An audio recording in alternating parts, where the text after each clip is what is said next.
I want to bring our viewers' attention now to another, this would be hilarious if it wasn't so serious. Exactly 1 week ago, viewer, the killing of this man 3 months ago was blamed in an oblique manner on India by Justin Trudeau, the Canadian Prime Minister.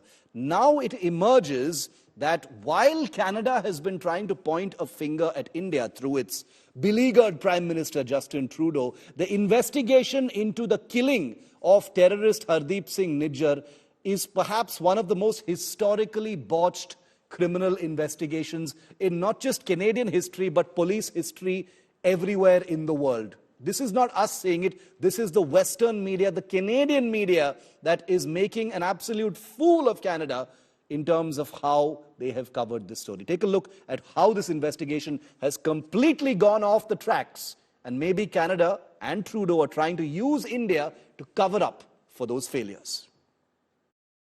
Canadian security agencies have been actively pursuing credible allegations of a potential link between agents of the government of India and the killing of a Canadian citizen, Hardeep Singh Nijjar.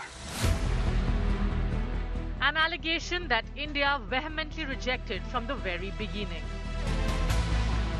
Accusations regarding the murder of Hardeep Singh Nijjar, the Canadian government contends, were partly based on intelligence shared by a key member of the Five Eyes Alliance. In an unexpected turn of events, a Washington Post report has now turned those very allegations on their head. The Washington Post report, relying on CCTV footage and witness interviews, suggests possible lapses in policing and intelligence on the day of the killing at the Gurdwara in Surrey. Investigators failed to adequately inform members of the local Sikh community about their inquiry into the June 18th killing. Police response was reportedly delayed. Intra-agency disagreements further prolonged the investigation. Residents also claim that investigators did not promptly request access to the CCTV footage. The Washington Post also provided an account of the 90-second security camera footage capturing Nijjar's murder. According to the news report, a sedan blocked Nijjar's truck as he attempted to leave the Gurdwara parking lot. Two individuals wearing hooded sweatshirts emerged from the car, brandishing a firearm at the truck's driver's seat. Subsequently, investigators discovered that 50 bullets were fired during that incident. 34 of them struck Nijjar. The sedan fled the scene and the perpetrators remained at large. The Gurdwara leader even mentioned the discovery of a tracking device attached to Nijjar's car wheel. If this doesn't constitute a failure in Canadian law enforcement and intelligence, then what does? Bureau Report, India Today. You know, Gaurav, the reporting that's been done in the Western media of the investigation is extremely telling. You know, we've seen large numbers of biased reports coming out, but this particular report, whether it is the Washington Post or Canadian, media, all suggest that this was a highly botched criminal investigation by the Canadian authorities and the Canadian intelligence. There is a clear angle of organized crime and the organized mafia that is inextricably linked with the Khalistani groups over there, the gangster terrorist nexus, as Kamaljeet was pointing out. And that is perhaps why Trudeau, is trying to bring India in on this. This is a completely derailed investigation. And in fact, by coming in, he may have prejudiced and influenced this entire investigation adversely. The truth may never emerge now, Shiv. Because look at facts. In any civilized country, in any liberal democracy, if a car stops another car's way and 50 bullets are pumped into an individual, you will have the entire police force working round the clock to solve that crime. In this instance, even if you go by that Washington Post report, the police came 20 minutes late. Then there was a fight over jurisdiction, whether it's the Surrey police or the Royal Canadian Mounted Police who will head that investigation. no suspect, no accused, no arrests, no charge sheet 3 months after that crime, and now you have the Canadian Prime Minister blaming agents of India. On the basis of what? On the basis of some intelligence input which is unverified, which has no evidentiary value. There is no corroborative evidence, none of it.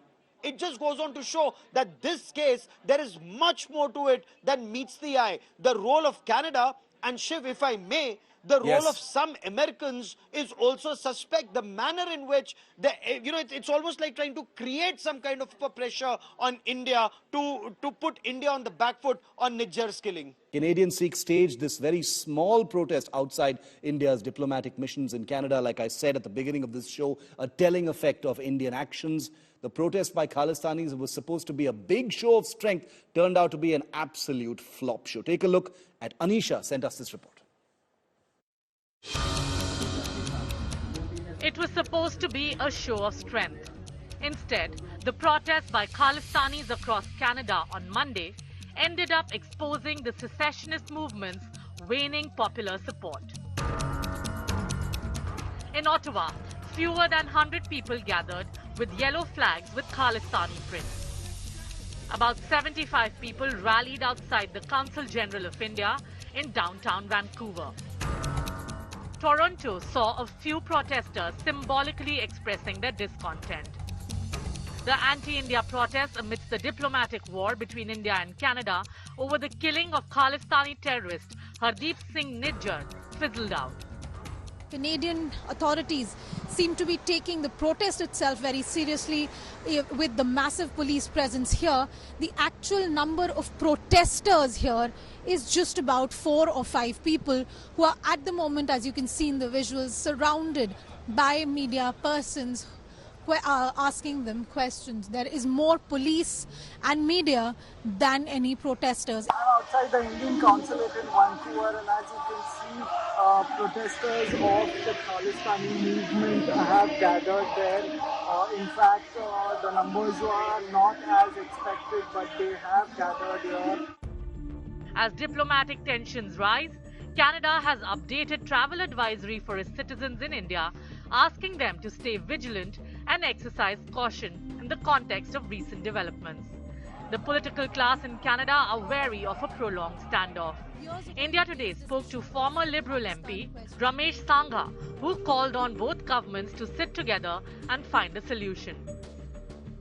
I think both countries have to work together and streamline a chocolate policy and policy to catch these people, those who are really both governments, if they think that they are criminals. Canadian Prime Minister Justin Trudeau is facing flack for the manner in which he tried to implicate India in the murder of Khalistani Nijjar. Coldness we are witnessing between Canada and India for the past 50, 60 years. So, but the bombshell revelation by Canadian Prime Minister last Monday in Canadian Parliament, the bomb has been exploded and now we had to pick the debris. After sparking a diplomatic firestorm, the Trudeau government is now struggling to control it. A solution to the standoff between India and Canada could take months. With Anisha Mathur and Mihir Trivedi in Canada, Bureau Report, India Today. Anisha Mathur, one of the few Indian journalists reporting live from Canada. Anisha, the anti-India protests that you reported from a short while ago, amidst this diplomatic war between India and Canada, appears to have completely fizzled out. You were there and you saw it. This was supposed to be much bigger, than it finally turned out to be. What's the latest? Amid heavy security, barricading and police presence, protests happened in Canada outside of the High Commission in Ottawa, as well as the consulates of India in Toronto and Vancouver. While there was heavy security presence, a lot of the slogans as well as the posters there contained a heavy amount of hate against India and the Indian government, which is something that now the Indian Canadians are raising not only objections to but also concerns about. That why is it that protests using this kind of language are being allowed to happen in Canada, while the Canadian government has said that there is a right to protest under the free speech laws here. Questions now being asked by Indian Canadians that how far does the extent of this free speech go? At the same time, the standoff between the Indian and Canadian government continues, and the Indian population, the Indian diaspora in Canada, worried about their future, their families and their businesses as to how long is the standoff going to continue, and how will these issues become be resolved by the Canadian and Indian governments.